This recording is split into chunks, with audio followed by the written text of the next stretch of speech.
जयमसी आज 11 जुन 2022 तदनुसार 28 जेठ 2079 शनिबार। आज हामी माथिल्लो कोठाबाट हेर्नेछौँ। आजको शीर्षक छ मापन बाहिर। आज हामी परमेश्वरको वचन दोस्रो राजा 6 को 1 देखि 7 सम्म पाठ गर्नेछौँ। अगमवक्ताहरूको दलले एलिसालाई भने, हेर्नुहोस्, तपाईसित भेट गर्न हामी बसेको यो ठाउँ हाम्रा निम्ति साह्रै साँघुरो छ। यर्दन नदीमा हामी जाउँ जहाँ हरेकले काठ पाउन सक्छ र हामी त्यहाँ आफ्ना निम्ति बस्ने घर बनाऊ। तिनले भने, जाओ। तब ती मध्ये एकजनाले भने, हजुर, आफ्ना दासहरूसँग आउनु हुन्न र? एलिसाले जवाफ दिए, म आउँछु। अनि तिनी उनीहरूसँग गए। उनीहरूले यर्दन नदीमा पुगेपछि रुखहरू ढाल्न सुरु गरे। एउटा रुख काट्दा काट्दै एकजनाको बन्चरो बिँडबाट खुस्केर पानीभित्र खस्यो। उसले कराएर भन्यो, हे मेरा प्रभु, यो त मागेर ल्याएको बन्चरो पो थियो। ती परमेश्वरका जनले सोधे, त्यो कहाँ खस्यो?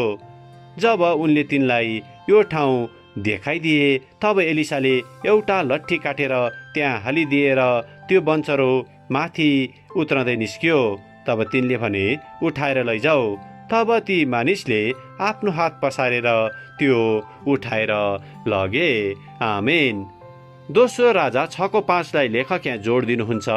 एउटा रुख काट्दा काट्दै एकजनाको बन्चरो बिँडबाट खुस्केर पानीभित्र पस्यो। उनले कराएर भने, हे मेरो प्रभु, यो त मागेर ल्याएको बन्चरो पो थियो। आमेन। लेखक आफ्नो अनुभव र विचारलाई यहाँ यसरी प्रस्तुत गर्नुहुन्छ। मेरो जीवनमा भएका सांसारिक पक्षहरूको कारणले कहिलेकाहीँ परमेश्वरले मलाई वास्ता गर्नुहुन्न कि भन्ने कुरामा शङ्का लाग्छ।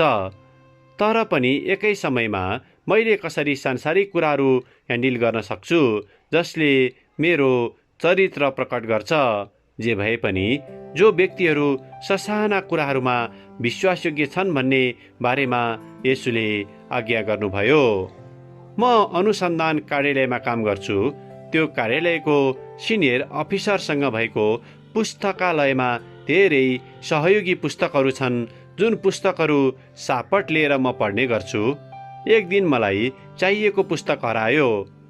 पछिल्लो पटक मैले त्यो पुस्तक प्रयोग गरिसकेपछि मैले फिर्ता गरेको थिएँ, तर फिर्ता गरिन कि गरेन भन्ने कुरा पूर्ण रूपमा निश्चित हुन सकिरहेको थिइन। त्यो प्राविधिक पुस्तक प्रतिस्थापन गर्न महँगो पर्ने रहेछ। तब मैले अगमवक्ता एलिसा र तैरिरहेको बन्चरोको बिँडलाई याद गरेँ। तब मैले वचनमा भएका शब्दहरूलाई सम्झेँ, हे प्रभु, यो त मागेर ल्याएको बन्चरो हो। मैले काम गर्ने ठाउँमा ईश्वरीय भण्डारेपन र ईसाई चरित्रलाई देखाउन चाहन्थेँ। त्यसै कारण मैले प्रार्थना गरेँ, प्रभु, यदि मैले त्यो पुस्तक गलत ठाउँमा राखेको छु भने जहाँ मैले त्यसलाई राखेँ त्यो कुरा मलाई याद गराउनुहोस्। यदि कसैले त्यो पुस्तक लगेको छ भने पनि त्यो फिर्ता हुन सकोस्। 10 दिनपछि त्यो पुस्तक प्रोफेसरको डेस्कमा देखा पर्यो। पुस्तक फिर्ता भएको कुरा बन्चरोको बिँड आश्चर्यपूर्ण प्रकारले पानीमा तैरिरहेको कुरालाई बराबर गर्ने त सक्दिनँ, तर पनि प्रार्थनामा परमेश्वरले दिनुभएको उत्तरको लागि म धेरै नै प्रोत्साहित छु। हाम्रा लागि परमेश्वरको चासो मापनभन्दा बाहिर छ।